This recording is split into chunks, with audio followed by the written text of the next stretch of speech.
إن الحمد لله نحمده ونستعينه ونستغفره ونعوذ بالله من شرور أنفسنا ومن سيئات أعمالنا من يهده الله فلا مضل له ومن يضلل فلا هادي له أشهد أن لا إله إلا الله وحده لا شريك له وأشهد أن محمدا عبده ورسوله قال الله تعالى في كتابه الكريم يا أيها الذين آمنوا اتقوا الله حق تقاته ولا تموتن إلا وأنتم مسلمون وقال تعالى يا أيها الذين آمنوا اتقوا الله وقولوا قولا سديدا يصلح لكم أعمالكم ويغفر لكم ذنوبكم ومن يطع الله ورسوله فقد فاز فوزا عظيما أما بعد فإن أصدق الحديث كتاب الله وخير الهدى هدى محمد صلى الله عليه وسلم وشر الأمور محدثاتها وكل محدثة بدعة وكل بدعة ضلال وكل ضلالة في النار. معاشر المسلمين أيها الإخوان أعزني الله وإياكم. Mengawali pengajian kita pada malam hari ini, marilah kita senantiasa memuja dan memuji atas kebesaran Allah Subhanahu wa taala, yang mana Allah masih memberikan hidayah berupa nikmat Islam, iman dan ihsan, dan terlebih lagi nikmat kesehatan, sehingga kita bisa hadir di dalam rumah Allah Subhanahu wa taala pada saat ini dalam keadaan sehat walafiat dan bisa melaksanakan suatu kewajiban, yaitu salat maghrib secara berjamaah. Kemudian setelah salat maghrib kita kembali duduk di dalam rumah Allah Subhanahu wa taala dengan tujuan talabul ilmi. Semoga kita berharap duduknya kita di dalam majlis ilmu ini, yang mana kita tahu bahwa baginda Nabi sallallahu alaihi wasallam mengatakan majlis ilmu adalah raudhatun min riyadil jannah. Majlis ilmu adalah taman daripada taman surga. Dan kita berharap setelah nanti kita kembali dari majlis ilmu ini, mudah-mudahan Allah Azza wa Jalla mengampuni dosa-dosa kita sekalian.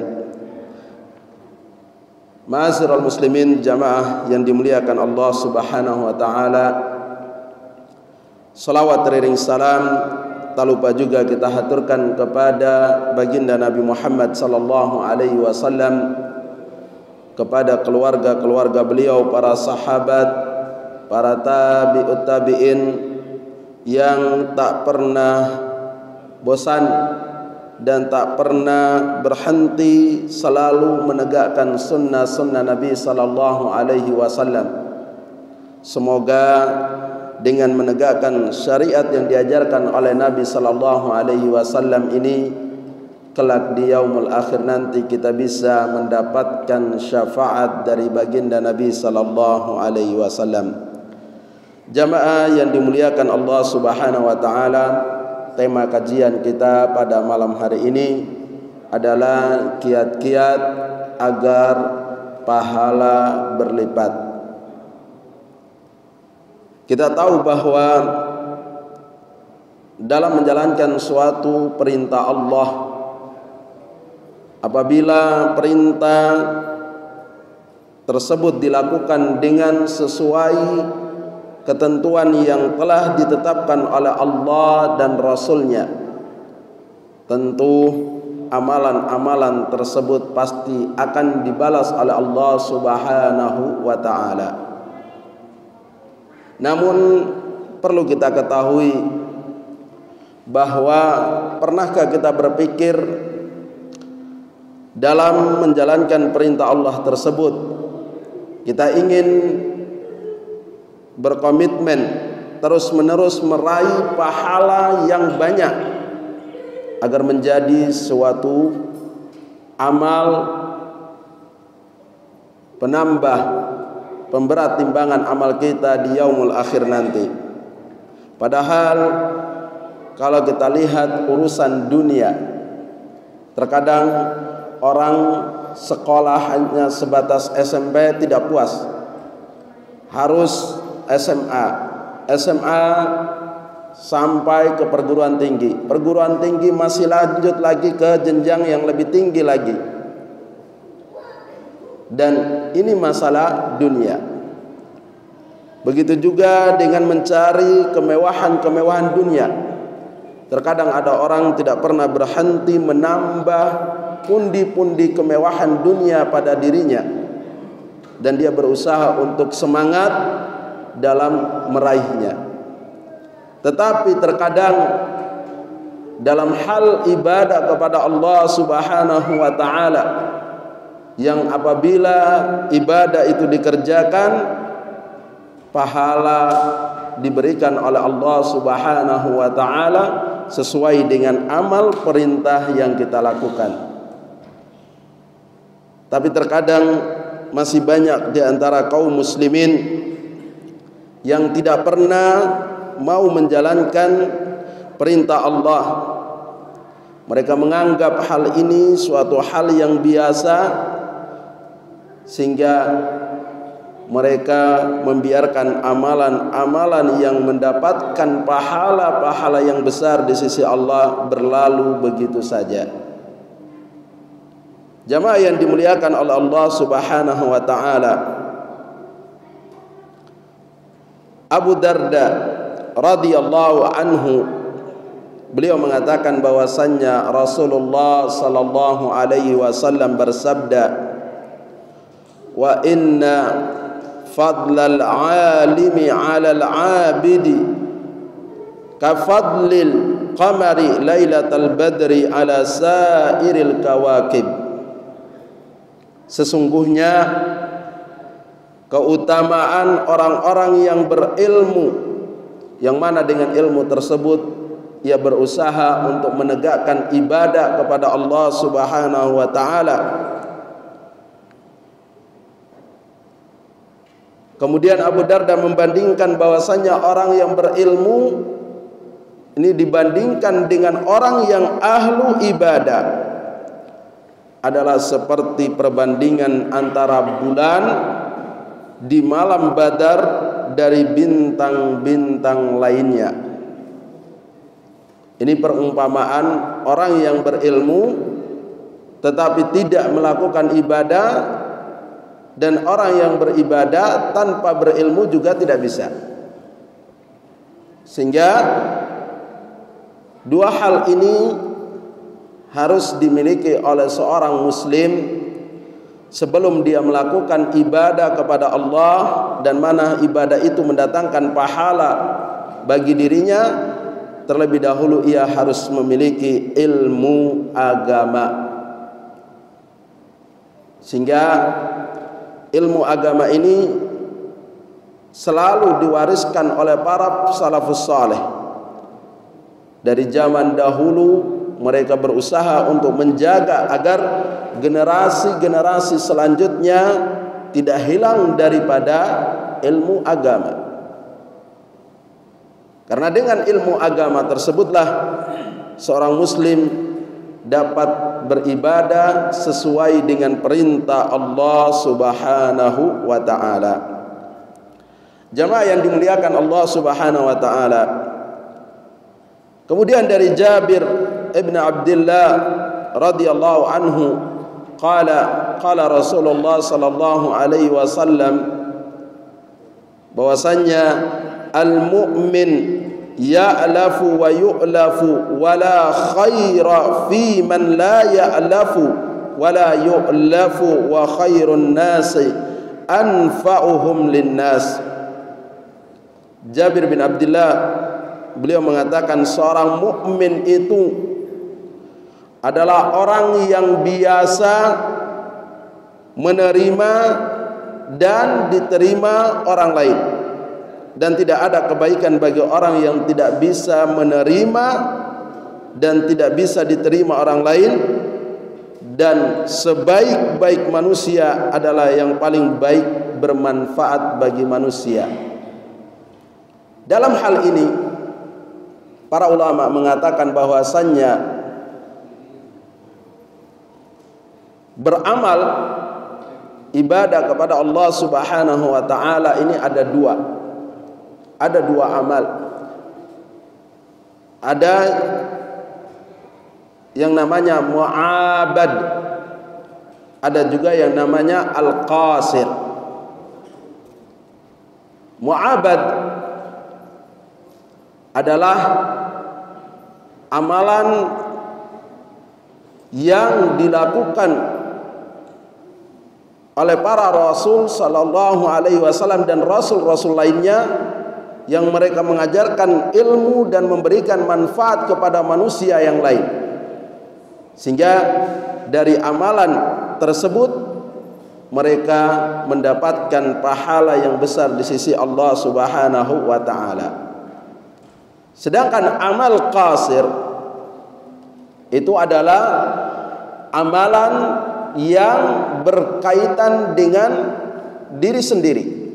Contohnya seperti kita melaksanakan salat. Salat ini apabila kita kerjakan, maka kita akan mendapatkan ganjaran untuk diri kita sendiri. Begitu juga contoh amalan qasir lainnya, yaitu saumu ramadhana, yaitu puasa Ramadan. Yang mana kita tahu bahwa puasa Ramadan di dalamnya Allah Subhanahu wa taala melipat gandakan pahala yang besar bagi para pelaku yang mau menjalankan ibadah Ramadan tersebut dengan baik. Inilah perbedaan di antara dua amalan. Ada amalan mu'abad dan juga amalan al-qasir. Jamaah yang dimuliakan Allah Subhanahu wa taala. Kemudian di antara faktor agar pahala ibadah seorang hamba itu berlipat, di antaranya yang pertama adalah dia mendahulukan amalan-amalan wajib di atas amalan sunnah. Jadi harus mendahulukan perkara yang wajib baru sunnah. Karena wajib ini sudah tentu bahwa tidak boleh ditinggalkan. Tetapi sunnah itu kembali kepada pribadi masing-masing.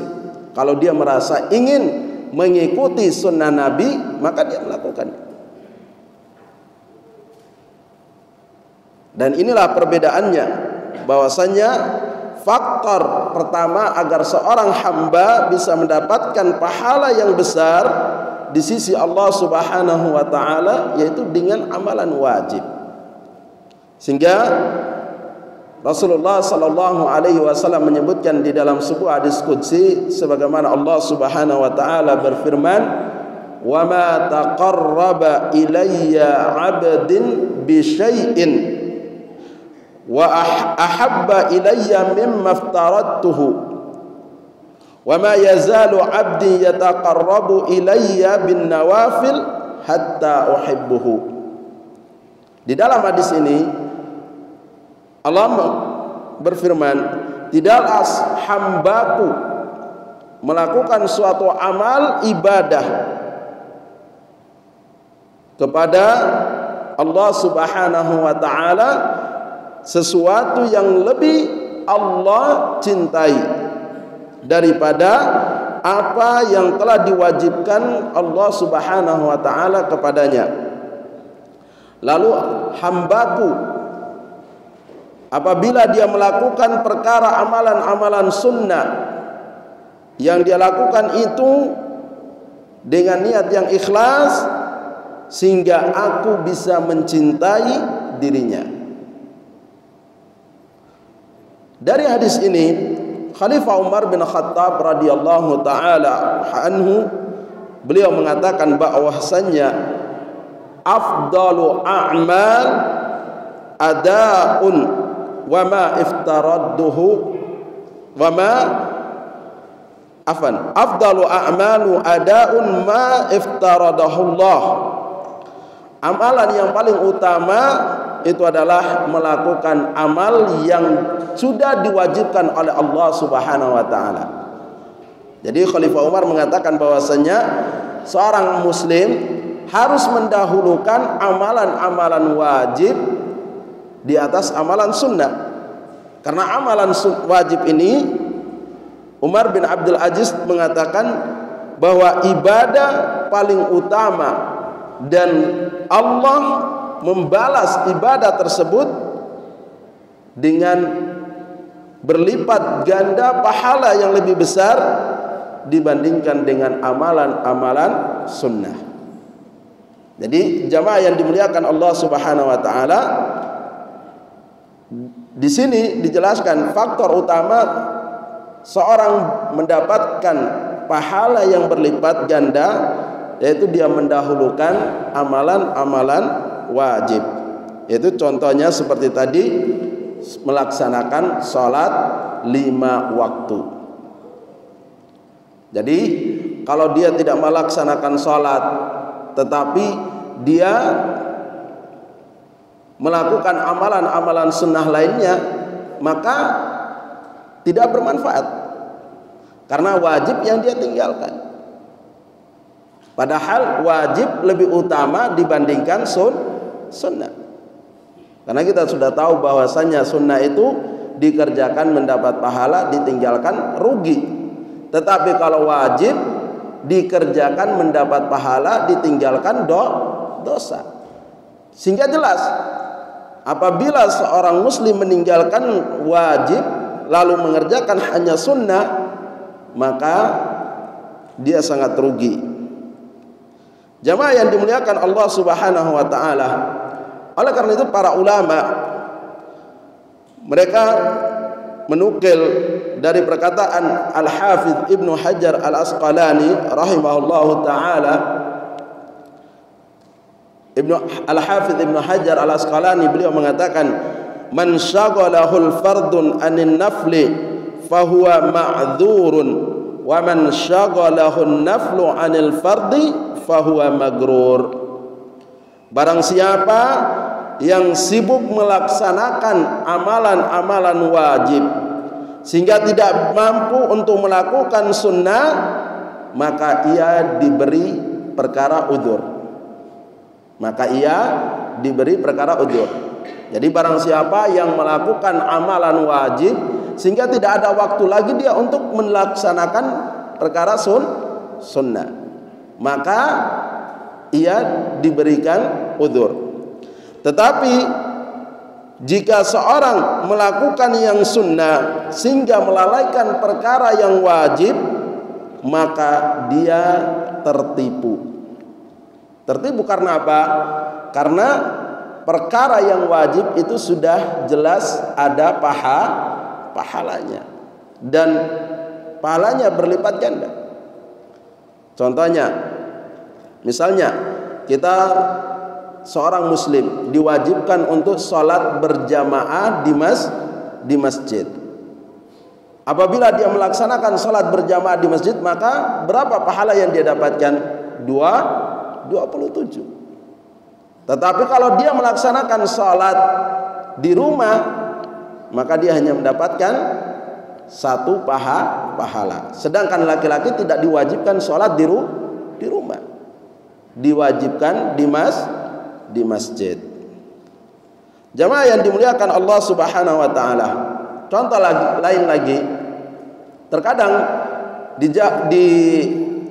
masyarakat awam kita bisa melihat bagaimana banyak orang melalaikan perintah sholat Tetapi dalam hal perkara amal sunnah lainnya, contohnya seperti mendatangkan undangan walimahan, itu terkadang mereka kalau tidak hadir merasa rugi. Tetapi meninggalkan perkara-perkara yang wajib terkadang tidak pernah merasa rugi. Dan ini sering kita dapati di masyarakat awam. Terkadang kalau sudah azan mereka tidak datang. Tapi kalau ada perkara sunnah lainnya, misalnya walimahan apa gitu, akikah atau sunatan, pasti datang. Ya. Mereka lebih mendahulukan perkara sunnah dibandingkan perkara wajib. Jamaah yang dimuliakan Allah Subhanahu wa taala. Kemudian faktor yang kedua adalah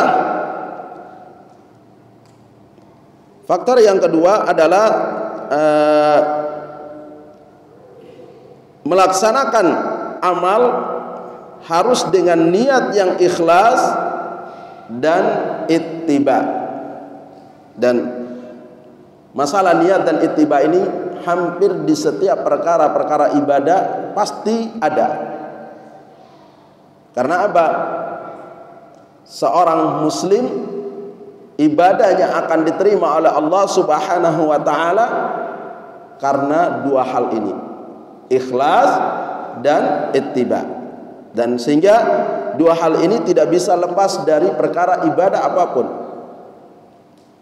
Karena apabila seorang melakukan ibadah itu niatnya bukan ikhlas karena Allah, maka tidak akan mendapatkan pahala. Contohnya, ada orang yang berpuasa tetapi niatnya bukan karena Allah. Ada orang yang berpuasa ingin mendapatkan amalan khusus, ya, sehingga dia ingin, kamu harus seperti ini, ingin menjadi orang yang kebal atau apa, melakukan tarekat, bersemedi di tempat yang sepi, berpuasa berapa hari, tetapi niatnya bukan karena Allah, dan ini tidak mendapatkan pahala. Tetapi kalau seorang melakukan puasa niatnya karena Allah Subhanahu wa taala, ikhlas lillahi taala, maka ia akan mendapatkan pahala. Kemudian yang kedua, setiap amalan tentu ada contoh, yaitu ittiba dari Nabi sallallahu alaihi wasallam. Karena perkara ibadah yang kita lakukan kepada Allah harus mengikuti syariatnya Nabi sallallahu alaihi wasallam.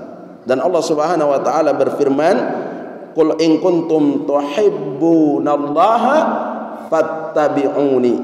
Katakanlah wahai Muhammad, jika mereka ingin dicinta oleh Allah Subhanahu wa taala, maka Allah katakan ikutilah Nabi sallallahu alaihi wasallam. Bukan ikut yang lain, tidak, tetapi ikutilah Nabi sallallahu alaihi wasallam. Jamaah yang dimuliakan Allah Subhanahu wa taala. Kemudian dalam masalah amal, apalagi perkara dengan ikhlas lillahi ta'ala ini, perlu kita merahasiakan amal ibadah tersebut. Karena seringkali terkadang orang beramal, ya, ingin riya, ingin pamer, ya. Contohnya, ya, ringan aja. Contohnya seperti perkara melaksanakan ibadah haji, ya. Kalau di Indonesia ini, ya, kalau sudah berangkat haji pulang, di depannya ditambah haji. Kalau enggak dipanggil haji, kadang marah, ya. Padahal ini amalan wajib yang diperintahkan oleh Allah Subhanahu wa taala dan perlu harus kita rahasiakan. Tidak perlu harus kita umumkan bahwa saya harus pergi haji agar nanti ketika pulang orang memanggil kita sebagai Pak Haji. Padahal di dalam beramal ibadah itu kita diperintahkan untuk harus dirahasiakan. Jangan sampai amalan tersebut diketahui oleh orang lain. Jamaah yang dimuliakan Allah Subhanahu wa taala. Oleh karena itu, apabila seorang sudah bisa merahasiakan amal solehnya, berarti seorang menuai atau mendapatkan beberapa faidah daripada dia merahasiakan amal tersebut. Apa faidahnya? Yang pertama adalah lebih ikhlas. Jamaah, kalau kita rahasiakan ibadah, maka tidak ingin pamer, tidak ingin dilihat orang, maka keikhlasan itu lebih kuat. Ya. Ini yang pertama. Kemudian yang kedua adalah semangat untuk beramal itu lebih kuat. Tapi kalau kita ingin beramal agar dilihat orang, maka kita beramal tunggu ada orang dulu baru kita beramal. Tetapi kalau beramal karena rahasia tadi, maka semangatnya itu semakin bertambah. Kemudian faedah yang ketiga adalah dengan merahasiakan amal saleh, maka rasa takut dalam hati kepada Allah Subhanahu wa taala itu lebih tinggi.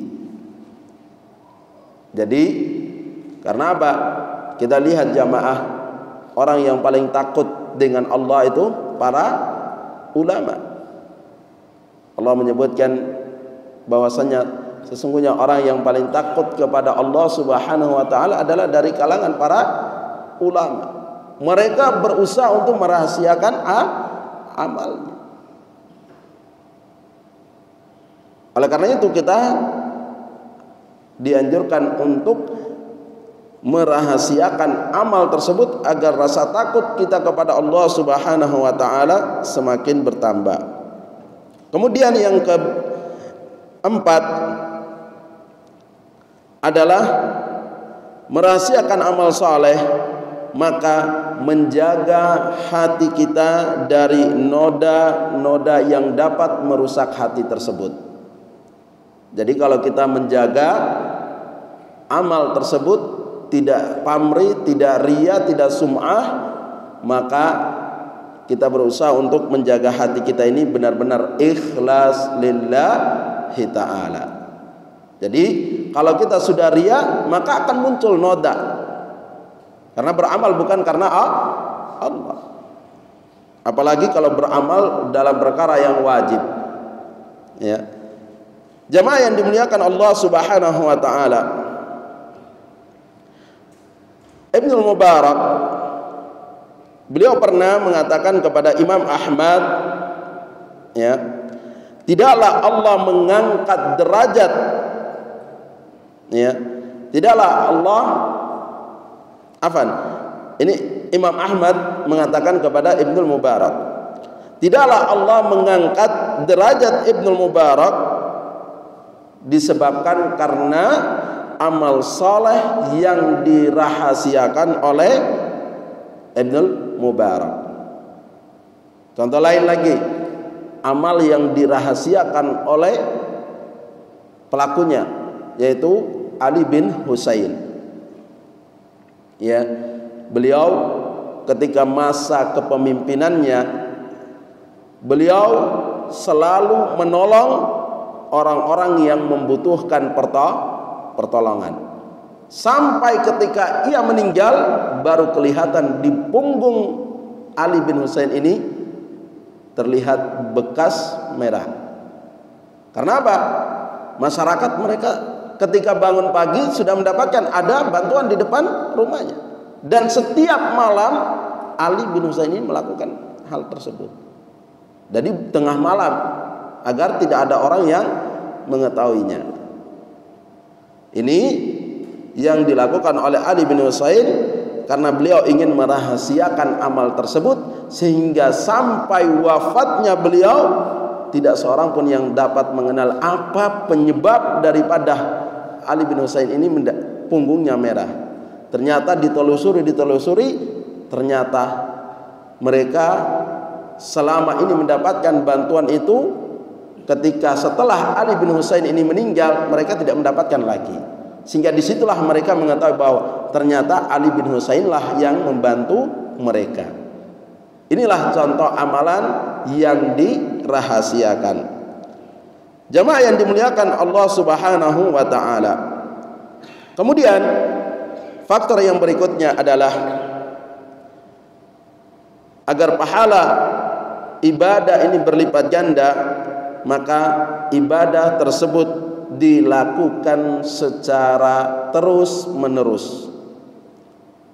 Jadi ibadah itu harus dijaga, jangan sampai terputus. Ya.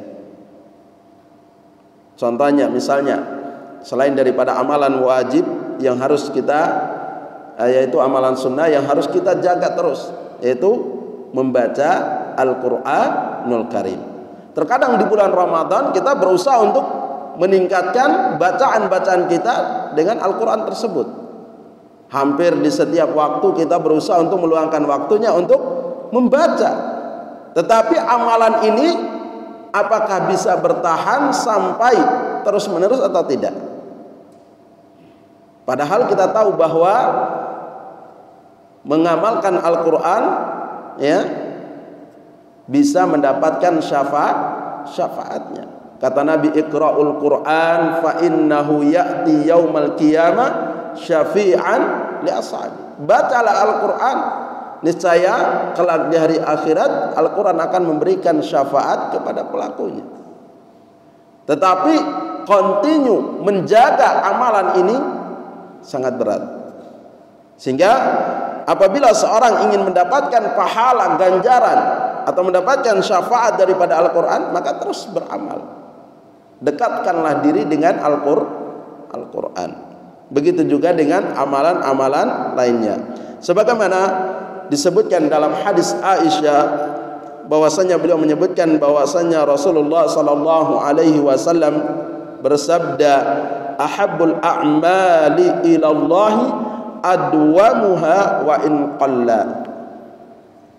Jadi Rasul mengatakan amalan yang paling dicintai oleh Allah Subhanahu wa ta'ala adalah amalannya itu sedikit tetapi terus menerus diamalkan. Jadi percuma kalau kita melihat, oh membaca ini fadilah amal ini, membaca ini terus menerus dapat pahala. Contoh lainnya, selain daripada membaca Al-Quran, zikir pagi dan petang. Terkadang kita tidak menjaganya. Padahal di dalam zikir dan pagi dan petang itu ada doa-doa yang bisa membentengi diri kita. Tetapi tidak pernah kita continue menjaganya. Kemudian jamaah yang dimuliakan Allah Subhanahu wa ta'ala, di dalam hadis yang lain Rasul sallallahu alaihi wasallam pernah ditanya, ya Rasulullah, ayyul amali ahabbu ilallah? Qala adwamuhu wa in qalla. Bahwasanya Rasul ditanya, ya Rasulullah, amalan apa yang paling dicintai oleh Allah? Maka Rasul sallallahu alaihi wasallam beliau menjawab, yaitu amalan yang sedikit tetapi terus menerus dilakukan. Inilah amalan yang bisa mendatangkan pahala yang berlipat ganda. Jamaah yang dimuliakan Allah Subhanahu wa ta'ala,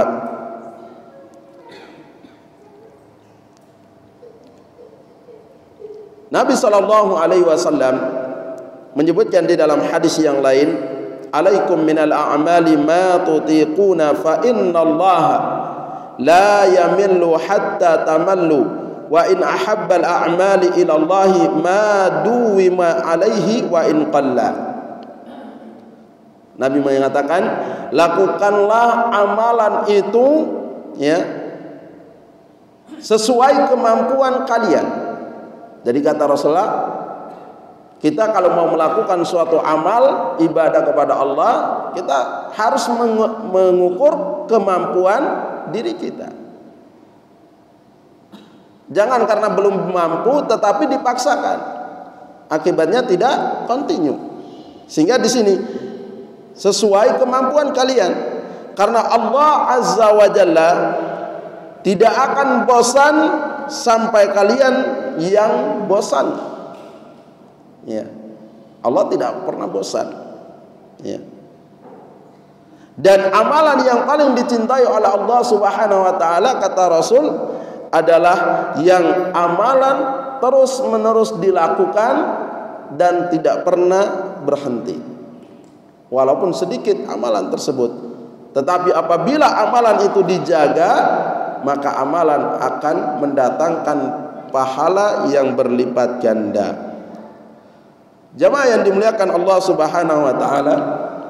Kemudian faktor yang berikutnya agar amalan kita mendapatkan pahala yang berlipat ganda, yaitu melakukan amalan yang paling mudah.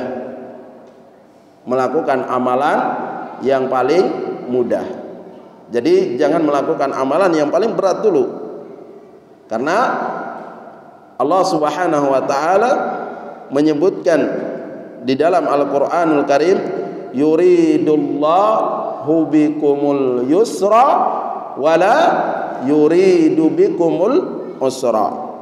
Allah itu menghendaki kemudahan bagi kalian dan Allah tidak menghendaki kesulitan bagi kalian.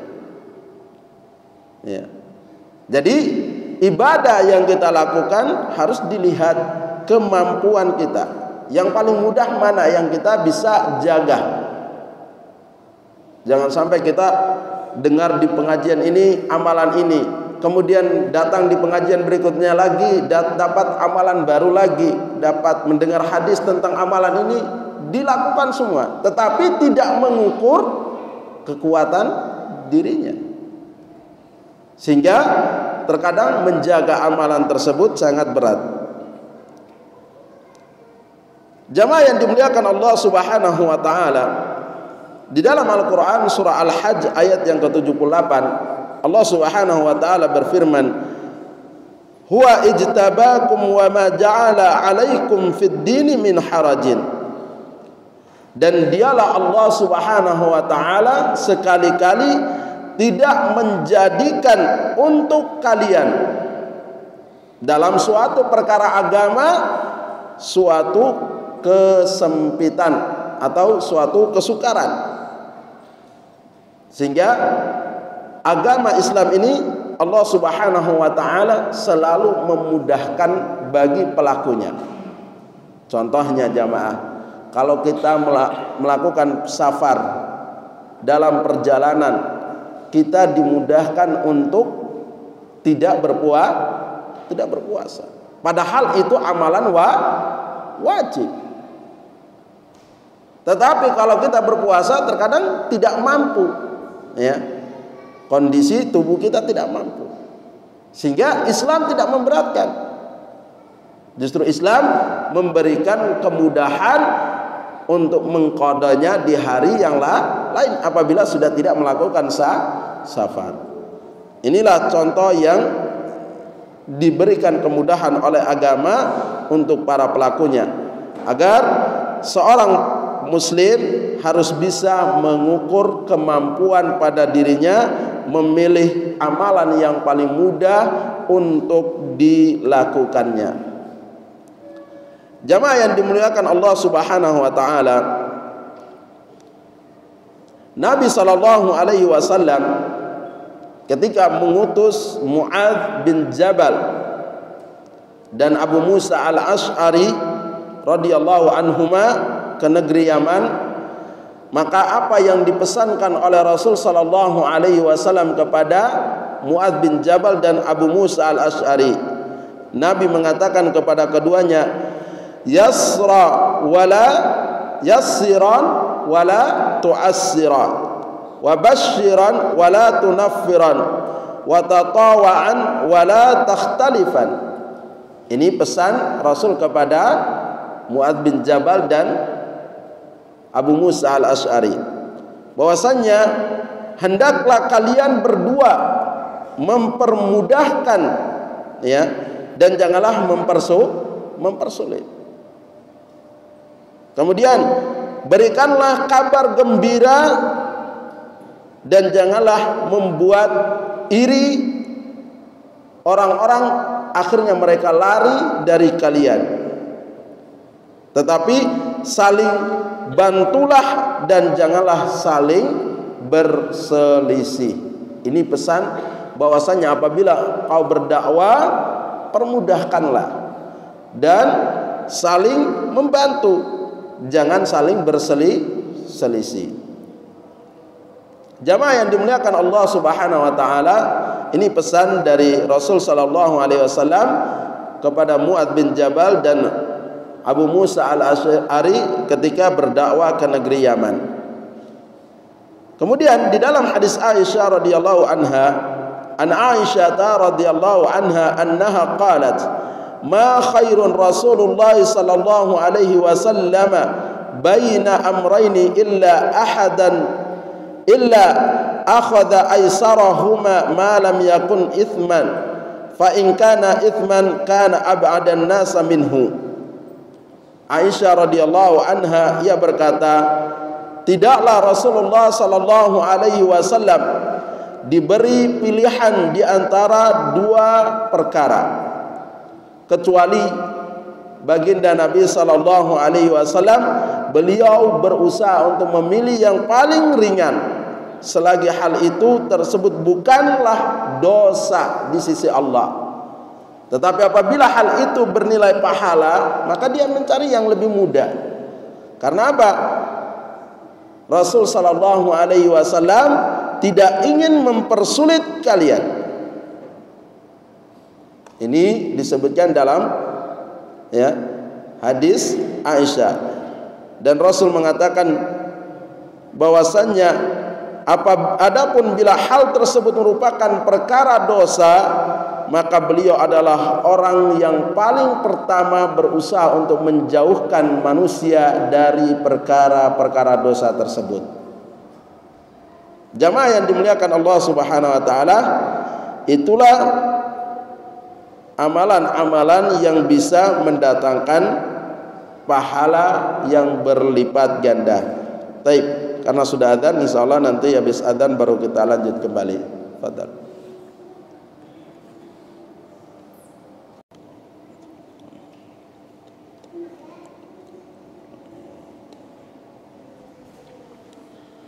Baik, jamaah yang dimuliakan Allah Subhanahu wa taala, kemudian faktor yang berikutnya agar pahala berlipat ganda adalah kedudukan pelaku. Jadi berkaitan dengan kedudukan pelaku ini, apabila seorang itu wajib melakukan amalan-amalan wajib terus-menerus, maka kedudukan bagi dirinya di sisi Allah Subhanahu wa taala itu sangat tinggi. Sehingga apabila dia berusaha untuk menjaga, melihat amalan yang paling mampu dia lakukan, maka kedudukannya itu diangkat oleh Allah Subhanahu wa taala menjadi hamba yang bertakwa. Sebagaimana contoh yang disebutkan dalam firman Allah Subhanahu wa taala, bagaimana Nabi sallallahu alaihi wasallam, ya, mengatakan kepada istri-istrinya yang Allah Subhanahu wa taala firmankan di dalam Quran surah Al-Ahzab ayat 31. Ya nisa'un nabi man ya'ti minkunna bi fahishatin mubayyinatin yudha'af lahal 'adzabu dhi'fain. Wahai para istri-istri Nabi, jika di antara kalian ini melakukan perbuatan zina, maka Allah Azza wa Jalla akan memberikan azab 2 kali atau siksaan 2 kali. Kemudian wa kana dzalika 'alallahi yasira, dan hal ini sangat mudah bagi Allah Subhanahu wa taala. Tidak ada yang susah bagi Allah untuk mengadab hambanya. Ya. Kemudian, wa may yaqnut minkunna lillahi wa rasulihi wa ta'mal salihan nu'tiha ajraha marrataini. Dan barang siapa di antara kalian, maksudnya istri-istri Nabi, taat kepada Allah dan Rasulnya, melakukan amal-amal saleh, maka akan diberikan pahala yang berlipat ganda. Ini disebutkan di dalam Quran surat Al-Ahzab ayat 31. Sehingga hal ini menjadi tanggung jawab bagi para nabi, para mubalighin, para ustadz, kiai, para pemimpin, ya, bagaimana mereka berusaha untuk menegakkan kebaikan dengan kedudukan yang ia miliki. Jangan sampai kedudukan yang dia dapatkan tetapi dia salah gunakan untuk mendatangkan kebaikan. Sehingga hal ini dapat mendatangkan azab dari Allah Subhanahu wa taala akibat menyalahgunakan perintah Allah Subhanahu wa taala. Oleh karena itu, jamaah yang dimuliakan Allah Subhanahu wa taala, para ulama mengatakan bahwasannya seorang manusia melakukan amal ibadah itu seharusnya mengikuti apa yang sudah ditetapkan oleh Allah dan Rasulnya, dan jangan berusaha untuk menyeleweng daripada perintah Allah dan Rasul. Dan hal ini sudah dijelaskan dalam hadis Nabi Sallallahu Alaihi Wasallam yang sangat jelas melarang bagi kita untuk menyeleweng dari perintah Allah dan Rasul. Karena hal ini akan berpengaruh pada kedudukan seorang manusia di hadapan Allah Subhanahu wa taala. Karena bisa jadi dia ingin mendapatkan kecintaan Allah dan Rasul, tetapi karena tidak mengikuti perintah Allah dan Rasul, sehingga di hari kiamat dia dicampakkan oleh Allah dan Rasulnya. Seperti yang disebutkan di dalam hadis yang Nabi Sallallahu Alaihi Wasallam mengatakan, ana faradtukum alal haudi, saya menanti kalian di telagaku. Dan Nabi menanti kaumnya atau umatnya itu di telaganya. Dan diceritakan dalam hadis itu bahwasanya ketika kaumnya hendak dibawa sama malaikat menuju kepada neraka, Nabi memanggil, karena Nabi ingin melindungi umatnya. Tetapi karena Nabi mendengar penjelasan dari malaikat bahwasanya kaum umatnya ini tidak melakukan apa yang diperintahkan oleh Rasul Sallallahu Alaihi Wasallam, maka Rasul pun mencampakkan dia. Rasul mengatakan kepada malaikat, suhqan alayya, jauhkan dia dariku, sehingga dia tidak bisa mendapatkan kedudukan di sisi Rasul Sallallahu Alaihi Wasallam. Kemudian jamaah yang dimuliakan Allah Subhanahu wa taala, di antara faktor mendatangkan pahala yang berlipat ganda yang berikutnya adalah keutamaan waktu. Karena kita tahu bahwa Allah Subhanahu wa taala mengkhususkan kepada sebagian makhluknya dengan beberapa keutamaan dan keistimewaan. Contohnya bagi umat muslim, Allah menyediakan bulan-bulan tertentu, dan apabila dilaksanakan pada waktu tersebut maka dapat mendatangkan pahala yang berlipat ganda. Contohnya kita berpuasa Asyura, ya, apabila berpuasa 9 dan 10 maka dapat menghapuskan dosa 1 tahun yang lalu. Kemudian puasa Arafah, dan semua hal ini ditetapkan dengan waktunya. Dan apabila hal itu dilakukan pada waktu tersebut, maka bisa mendatangkan pahala. Kemudian bulan Ramadan juga. Bulan Ramadan Allah Subhanahu wa taala mengatakan, man qama ramadhana imanan wa ihtisaban ghufira lahu ma taqaddama min dhanbih.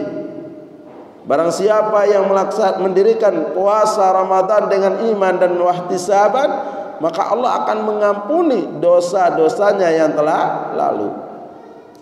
Dikarenakan melaksanakan puasa sesuai dengan waktu yang telah ditetapkan oleh Allah dan Rasul-Nya. Ya. Sehingga pelaksanaan ibadah kepada Allah Subhanahu wa taala sesuai dengan waktu yang telah ditentukan. Tidak bisa kita belum waktunya kita melakukannya karena saya ada perlu yang lain. Tidak bisa. Karena setiap ibadah sudah ada waktunya. Contohnya seperti sholat, Allah Subhanahu wa taala berfirman, inna sholata kana 'alal waqti kana 'ala kita inna sholata kana 'ala kitaban mauqutan. Sesungguhnya salat itu memiliki waktu yang telah ditetapkan. Tidak bisa kita waktu belum duhur kita salat duluan, tidak bisa. Atau waktu isya belum datang kita sudah salat duluan, tidak bisa. Jadi melaksanakan ibadah harus sesuai dengan waktu yang telah ditetapkan oleh Allah dan Rasul-Nya. Jamaah yang dimuliakan Allah Subhanahu wa taala, Abu Hurairah radhiyallahu anhu beliau mengatakan bahwasanya idza jaa ramadhana futihat abwabul jinan wa ghulqat abwabun nar wa suffidat asyayatin. Apabila datangnya bulan Ramadan, maka pintu-pintu surga dibuka dan pintu-pintu neraka ditutup. Di sini dilakukan karena pada waktu yang telah ditentukan, maka dia bisa meraih kesempatan tersebut. Ini yang dijelaskan oleh Rasul sallallahu alaihi wasallam. Jamaah yang dimuliakan Allah Subhanahu wa taala, oleh karena itu dari beberapa faktor tadi, marilah kita berusaha untuk berkomitmen menjaga ibadah-ibadah yang mana yang kita pilih lebih mudah dan bisa kita jaga secara kontinu terus-menerus dilakukan, sehingga dengan melaksanakan ibadah tersebut tidak ada rasa beban, tidak ada rasa paksaan, dan bisa mendatangkan pahala yang sangat besar di sisi Allah Subhanahu wa taala. Kemudian diingatkan bahwasannya yang paling terutama di sini adalah bagaimana kita berusaha untuk merahasiakan amal ibadah tersebut. Jangan sampai amal ibadah yang kita lakukan kita berusaha untuk pamer atau mengharapkan sebutan-sebutan orang. Niscaya hal ini bisa menggugurkan keistimewaan ibadah yang kita lakukan. Oleh karena itu jamaah yang dimuliakan Allah Subhanahu wa taala, kita memohon kepada Allah agar senantiasa diberikan taufik dan istiqamah dalam menjalankan perintah-perintah Allah. Semoga Allah Azza wa Jalla memberikan syafaat kepada, semoga Rasul sallallahu alaihi wasallam memberikan syafaat kepada kita yang selalu menegakkan perintah-perintah Allah dan mengikuti sunnah-sunnahnya. Hadza wallahu taala alam. Hanya ini yang bisa Ana sampaikan pada malam hari ini. Apabila dalam penyampaian ada tutur kata yang kurang berkenan di hati jamaah sekalian, mohon maaf yang sebesar-besarnya. Mari kita akhiri kajian kita pada malam hari ini dengan doa kafaratul majlis. Subhanakallahumma wa bihamdika asyhadu an la ilaha illa anta astaghfiruka wa atubu ilaih. Wa sallallahu ala nabiyyina Muhammadin wa ala alihi wa sahbihi wa barik wasallam. Assalamualaikum warahmatullahi wabarakatuh.